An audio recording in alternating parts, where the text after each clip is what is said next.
जयपुर के विद्याधर नगर, जहां केंद्रीय मंत्री नितिन गडकरी जनसभा संबोधित कर रहे हैं।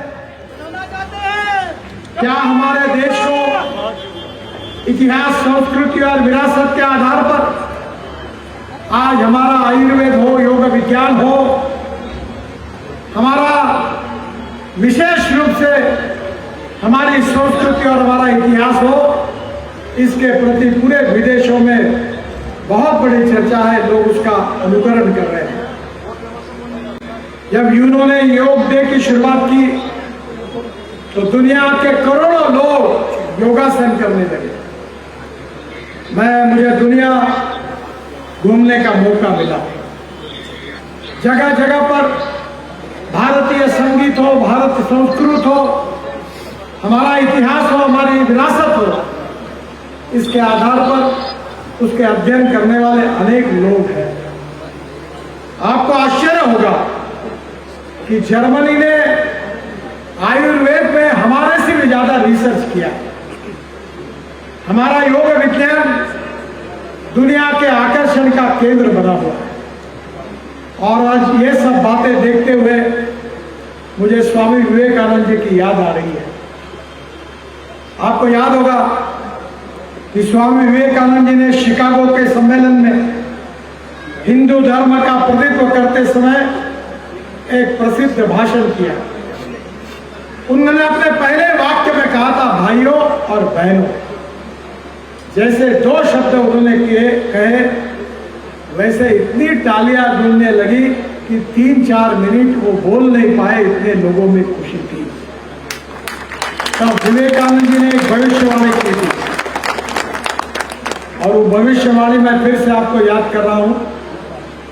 विवेकानंद जी ने कहा था कि 18वीं सदी जो थी वो मुगल सल्तनत की सदी थी।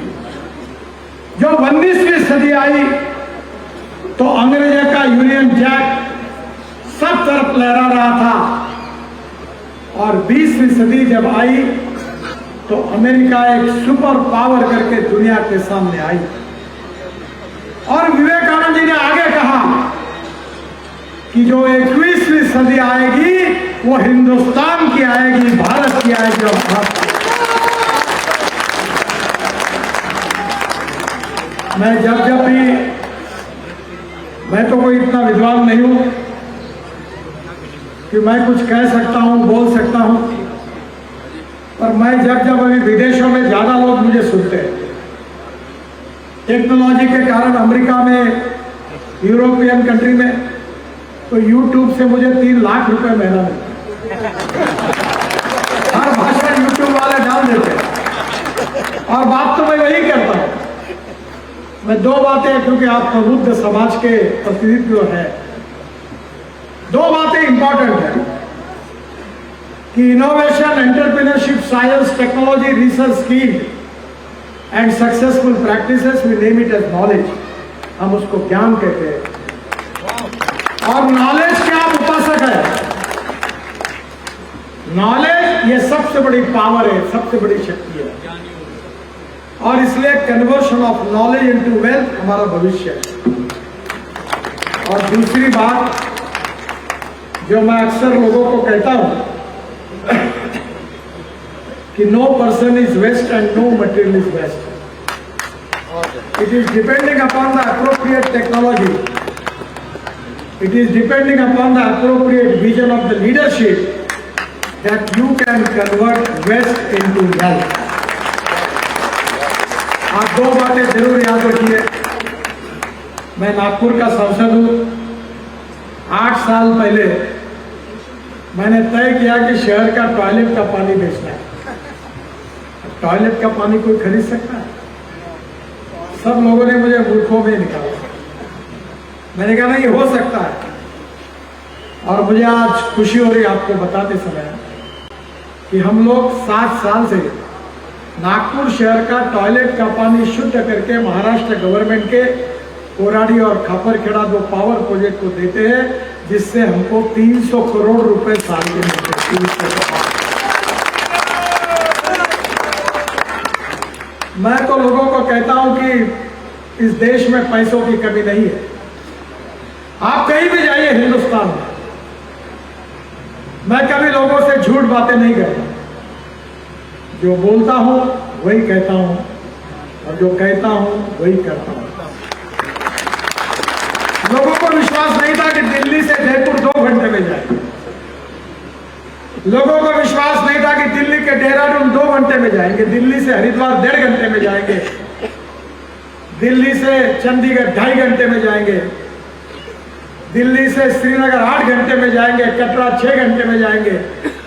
अब चेन्नई से बेंगलोर 9 घंटे लगते थे, अब 2 घंटे में जाएंगे, और मैसूर से बेंगलोर ये 3.5 घंटे लगते थे, अब 1 घंटे में लोग जा रहे हैं। मैं आपको एक बात बताता कि हमारे देश में काम करने वालों की कमी नहीं है, हमारे देश में ईमानदारी से देश के लिए और समाज के लिए काम करने वाले नेताओं की कमी है। पैसा कमाना गुनाह नहीं है, साधन और संपत्ति मिलाना कोई गुनाह नहीं है, प्रगति और विकास का वो साधन है, पर वो हमारा उद्देश्य नहीं बन सकता। और इसलिए भारतीय जनता पार्टी में जब आए तो हमारी विचारधारा के आधार पर हमने ये कहा कि politics is a instrument of socio economic reform. सामाजिक आर्थिक परिवर्तन का प्रभावी उपकरण राजनीति है, और राजनीति का मतलब केवल सत्ता कारण नहीं है, राजनीति का मतलब है राष्ट्र कारण, समाज कारण और विकास कारण। Politics for development, politics for progress. और पंडित दीनदयाल उपाध्याय जी ने जिस विचारधारा को हमको दिया है, वो विचारधारा उनका सामाजिक आर्थिक चिंतन अंत्योदय के रूप में प्रसिद्ध है। दीनदयाल उपाध्याय जी ने क्या कहा? उन्होंने कहा कि समाज के जो शोषित है, पीड़ित है, दलित है, जो सामाजिक आर्थिक शैक्षणिक दृष्टि से पिछड़े हुए हैं, जिनके पास रहने के लिए मकान नहीं है, खाने के लिए रोटी नहीं है, शरीर पर कपड़ा नहीं है, उस दरिद्र नारायण को हम भगवान माने और उसकी निरंतर सेवा करते रहे, और जिस दिन उस व्यक्ति को रोटी, कपड़ा और मकान मिलेगा, उसी दिन हमारा कार्य पूरा होगा, ऐसा हम समझेंगे।